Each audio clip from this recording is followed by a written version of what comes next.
Hello বন্ধুরা, সবাই কেমন আছো? সবাই ভালো আছো আশা করি। তোমাদেরকে বলেছিলাম সুন্দরবনের ভিতরের দৃশ্যটি দেখার জন্য, পরবর্তী পার্ট অবশ্যই দেখাবো। তো এইবার দেখো আমরা চলে আসলাম করমজলের ভিতরে। আমাদের টিকিট কাটা হয়েছিল, তো সবাই মিলে খুব মজা করতেছিল। আসলে সুন্দরবনে ঢুকতেছে এই জন্য সবার আনন্দ হচ্ছিল। তোমরা শেষেরটুকু দেখবে, তাহলে বুঝতে পারবে যে আসলে ভিতরে কতটা কষ্টদায়ক। তো এই যে দেখেন, সব হাসতেছিল, সব মজা নিচ্ছিল। সুন্দরবনের ভিতরে ঢুকতেছে, কিন্তু আসলে ভিতরে কি হবে সেটা ভিডিও শেষেই দেখতে পারবেন। দেখেন ওই যে বাঘ দেখা যাচ্ছে, আসলে এখানে সত্যিকারের বাঘ দেখা খুবই দুর্লভ, খুবই কম দেখতে পাওয়া যায়। তারপরে ওই যে আমরা ওই বাঘটি দেখে প্রাণ ভরালাম। আমরা চলে আসলাম প্রথমে হরিণের কাছে। হরিণগুলো দেখতে খুব কিউট ছিল এবং খুব সুন্দর ছিল। অনেকগুলো হরিণের বাচ্চা ছিল। আমার ছেলেটা হরিণকে খাওয়ানোর জন্য পাগল হয়ে যাচ্ছিল। হরিণ যেদিকে যাচ্ছিল বারবার ছোটাছুটি করে সেদিকে যাচ্ছিল। তো সবাই মিলে হরিণ দেখলাম, অনেক মজা করলাম এবং হরিণকে খাবার দিলাম। এখানে আপনি 10 টাকা দিয়ে অনেক কিছু কিনতে পেয়ে যাবেন হরিণকে খাওয়ানোর জন্য। দেখেন আমার ছেলেটা কি করছে, একবার এই পাশে যাচ্ছে হরিণের কাছে, আবার এই পাশে আসতেছে এবং চিল্লাচ্ছিল অনেক। হরিণকে দেখে বলতেছিল ওয়াও ওয়াও, কি সুন্দর কি সুন্দর, ওয়াও, এভাবে কথা বলতেছিল সে। তার দুই একটা কথা কেবলমাত্র ফুটছে, অনেক সুন্দর শোনা যায় তার কথাগুলো। তো আমরা হরিণ দেখতেছিলাম, অনেকগুলো হরিণ ছিল এবং একটি সিংহালা হরিণ ছিল যেটি আমাদের কাছে আসতেছিল না। দেখেন ওই যে কলমি শাক খাওয়াচ্ছে, এটা 10 টাকা দিয়ে কিনে আপনাকে খাওয়াতে হবে। কলমি শাক আছে, লাউ আছে, এগুলো কিনে আপনি খাওয়াতে পারবেন। তো আমরাও ওখান থেকে কিনে নিয়ে খাওয়ালাম। তারপর চলে আসলাম, এখানে একটা জাদুঘরের মতো আছে যেটা ডলফিন দেখা যায়। ডলফিন বলতে ডলফিনের বিভিন্ন প্রজাতির ছবি আছে এবং একটি ডলফিনের আর কি কঙ্কাল আছে, যেটা এখানে দেখতে পেয়ে যাবেন। এটা সুন্দরবনে মানে করমজলে ঢোকার সাথে সাথেই মানে প্রথম দিকের শুরুতেই এটা আছে এবং এখানে একটা ম্যাপও দেয়া আছে, চাইলে আপনারা দেখে নিতে পারেন। এখানে বিভিন্ন রকমের নির্দেশনা দেয়া আছে নীলতিমি ডলফিন সম্পর্কে। এই যে দেখেন ডলফিনের একটি কঙ্কাল এখানে দেওয়া আছে। তো আমরা সবাই মিলে ঘুরছিলাম এবং দেখছিলাম, অনেক মজা করতেছিলাম। এই যে দেখেন ডলফিন, এটা প্লাস্টিকের ডলফিন। তারপরে চলে গেলাম আমরা কুমির দেখার জন্য। এখানে অনেকগুলো কুমিরের বাচ্চা ছিল।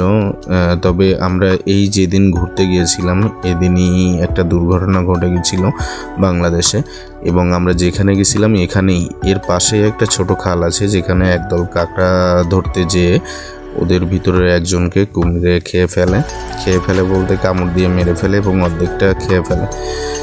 যাই হোক, আমরা কুমিরের বাচ্চা দেখতেছিলাম। এখানে একটা বড় পুকুর আছে যেখানে অনেক বড় একটা কুমির আছে, যেটা দেখার জন্য আমরা গেছিলাম, কিন্তু আমাদের কপালে আসলে ছিল না এটা দেখার জন্য, কারণ এটা সবসময় ভাসে না। কিছু কিছু সময় ভাসে, যে সময় গেলে আপনি দেখতে পেয়ে যাবেন। তো অবশেষে আমরা সুন্দরবনের ভিতরে প্রবেশ করলাম। এখানে আরও অনেক ভিডিও আছে যেগুলো স্কিপ করে গেলাম, কারণ এগুলো এত ভিডিও দেখানো আসলে পসিবল হয় না।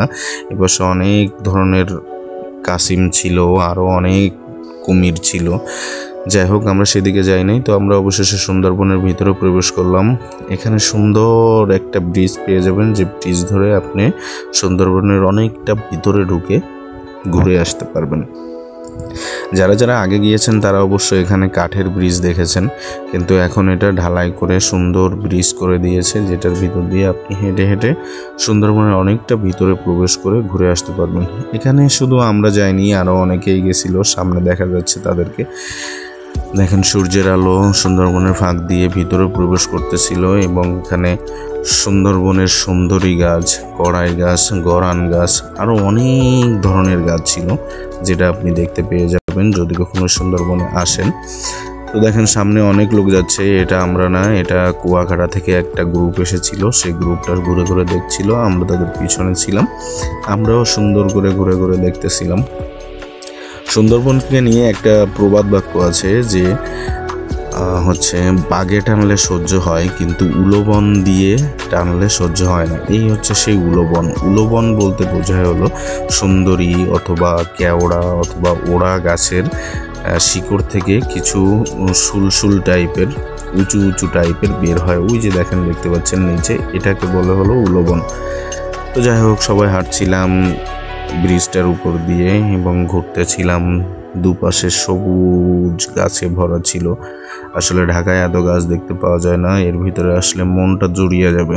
কিন্তু এত কিছুর ভিতরেও একটা সমস্যা ছিল, সেটা হচ্ছে প্রচণ্ড গরম ছিল। আর সুন্দরবনের ভিতরে আপনি এত বাতাস পাবেন না, প্রচণ্ড গরম ছিল, সবার অনেক কষ্ট হয়ে যাচ্ছিল। তারপরেও কি করার, এখন যেহেতু সিঁড়িতে বা এই ব্রিজে উঠেই পড়েছি, সেহেতু পুরো পথটা হেঁটেই ঘুরে আসতে হবে। তারপরে একটা বান্দরের সাথে দেখা হয়ে গেল, দেখেন কি স্টাইলে বসে আছে গাছের উপরে। তো আমরা হাঁটছিলাম, হাঁটতে হাঁটতে এখানে সুন্দর সুন্দর কিছু কিছু বেঞ্চও আছে, যেটা আপনি রেস্ট করার জন্য পেয়ে যাবেন। চারপাশে শুধু গাছ আর গাছ এবং পাখির কিচিরমিচির শব্দ অনেক ভালো লাগতেছিল, মনটাকে অনেক রিফ্রেশনেস দিচ্ছিল। দেখেন আমরা হাঁটতেছি, হাঁটতে হাঁটতে এই যে আর একটা বাদরের সাথে দেখা হয়ে গেল, সেও আমাকে খেলা দিচ্ছিল। ওপাশে একটা মৌমাছির চাক দেখা যাচ্ছে, যেটাতে আপনি মধু পেয়ে যাবেন যদি কেটে নিতে পারেন। তারপরে যাচ্ছিলাম হাঁটতে হাঁটতে, অনেক কষ্ট লাগতেছিল। দেখেন ওই যে সুন্দর করে মধুমাছির বাসা, দেখেন এটা হলো গরান গাছ, এটা হচ্ছে সুন্দরী গাছ, আর এখানে এই যে সুন্দর সুন্দর রমণীরা। তো তারপরে আমরা আবারও হাঁটছিলাম। এটা অনেক বড় জায়গা নিয়ে ব্রিজটা তৈরি, যেটা আপনাকে সম্পূর্ণটাই হেঁটে দেখতে হবে। আর যারা যাচ্ছিল সবারই অনেক কষ্ট হয়ে যাচ্ছিল, কারণ ভিতরে এত গরম ছিল আপনাদেরকে বলে বোঝানো যাবে না। অবশ্য আমি আগেই জানতাম যে ভিতরে অনেক গরম, তারপরেও আমি আমার সঙ্গীদেরকে বলেছিলাম এখন যাওয়া উচিত নয়, ভিতরে প্রচণ্ড গরম, পরে কখনো যাব। কিন্তু কেউ আমার কথা বিশ্বাস করছিল না, সবাই ভাবতেছিল আমি নিয়ে যাব না, এটার জন্য হয়তো বা সবাইকে বলছি। তারপরেও সবাই গিয়েছিল। দেখেন কি সুন্দর একটা বান্দর ডান্স করতে করতে যাচ্ছিল আমাদের সামনে দিয়ে। আপনি এখানেই এই ছাড়া বাদরগুলো দেখতে পেয়ে যাবেন, কিন্তু এখানে একটা প্রবলেম আছে, আপনি যদি তাদের সাথে ইয়ার্কি করেন বা ফাজলামি করেন বা মুখ ছিটকান বা ভাঙ্গান, তাহলে তারা প্রচণ্ড চেতে যায় এবং আপনাকে কামড়ও দিতে পারে। সো যারা সুন্দরবনে আসবেন তারা অবশ্যই এইসব দিক থেকে সতর্ক থাকবেন। এটা হচ্ছে সুন্দরবনের ভিতরে দেখার মানে সুন্দর একটা জায়গা, যেটাকে টাওয়ার বলা হয়। এই টাওয়ারে আপনি উঠলে অনেক দূর পর্যন্ত শুধু গাছ আর গাছ দেখতে পাবেন এবং দেখতে খুব সুন্দর লাগবে, আপনাকে চোখের শান্তি মিলে যাবে এখানে উঠলে। তো অনেকেই আসে এখানে, এসে অনেক ছবি করে, দেখেন অনেক নাম্বারও দেওয়া ছিল এবং দেখতে অনেক সুন্দর দেখা যায়। যারা আসবেন অবশ্যই টাওয়ারটিতে উঠবেন, তাহলে অনেক কিছু দেখতে পেয়ে যাবেন। আমরা সবাই মিলে অনেক কষ্ট করে টাওয়ারটির উপরে উঠছিলাম। এটা ছিল 3 তলা টাওয়ার এবং দেখতেও খুব সুন্দর। ওপাশেও একটা ব্রিজ বানাচ্ছিল, ভিতরে ঢোকার জন্য আরও অনেক নতুন পথ বানাচ্ছে। গরম জলে আপনারা আর কিছুদিন পরে আসলে অনেক কিছু নতুন নতুন দেখতে পেয়ে যাবেন। তো আমাদের এত পরিমাণে কষ্ট হয়ে গেছিলো যে আমরা হাঁটতেও পারতেছিলাম না, অনেক কষ্টকর হচ্ছিল আমাদের হাঁটতে। আর আমার ছেলেটা তো সবাইকে পাগল করে দিচ্ছিল, এত পরিমাণ গরম ছিল যে কেউই শান্তি পাচ্ছিলাম না ভিতরে ঘুরে। আপনারা এখানে আসলে শীতকালে আসবেন, আসলে আপনাদের ভালো লাগবে। এই যে এটা নতুন রাস্তা তৈরি হচ্ছে, এটাতে এখনো যাওয়ার পারমিশন হয় নাই। আপনি আর কিছুদিন পরে আসলে হয়তোবা এই রাস্তাটাও দেখতে পেয়ে যাবেন। এবং অনেক সুন্দর সুন্দর জিনিস ছিল, অনেক সুন্দর সুন্দর গাছ ছিল, যেগুলো আমরা হয়তোবা আগে কখনো দেখিনি, বা আপনারা যারা আসবেন তারাও হয়তোবা দেখবেন না। এটা হচ্ছে সুন্দরবনের ভিতরের পথ। সবাই হাঁটতেছিলাম, ভাবতেছিলাম যে কখন এই পথটা শেষ হবে, আর হেঁটে পারতেছিলাম না। তারপরেও আমরা হাঁটছিলাম, কারণ আমাদের পথটা তো শেষ করা লাগবে। যেহেতু আমরা সিঁড়িতে উঠেই পড়েছি, সেহেতু আমাদের শেষ পর্যন্ত যেতে হবে। আমার ছেলেটা মোটে হাঁটতে যাচ্ছিল না, সে কোলে উঠবে আর হাঁটবে না। তো এখন আমরা প্রায় মানে সিঁড়ির শেষ সীমান্তে চলে এসেছি, ব্রিজের শেষ সীমান্তে চলে এসেছি। এটা আমি ভিডিওতে যতটুকু দেখলাম আসলে ততটুকু নয়, এটা অনেক লম্বা পথ। আপনারা যদি কখনো আসেন তাহলে বুঝবেন যে ভিতরের পথটা অনেক লম্বা। আর এখানে আসলে অবশ্যই শীতকালে আসবেন।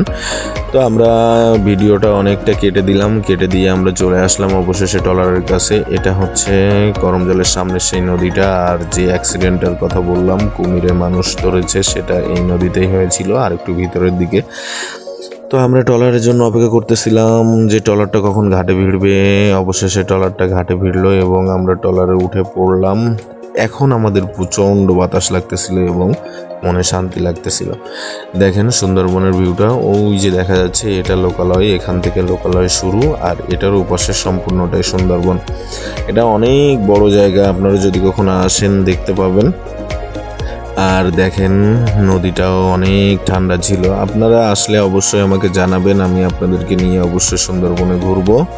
ধন্যবাদ সবাইকে।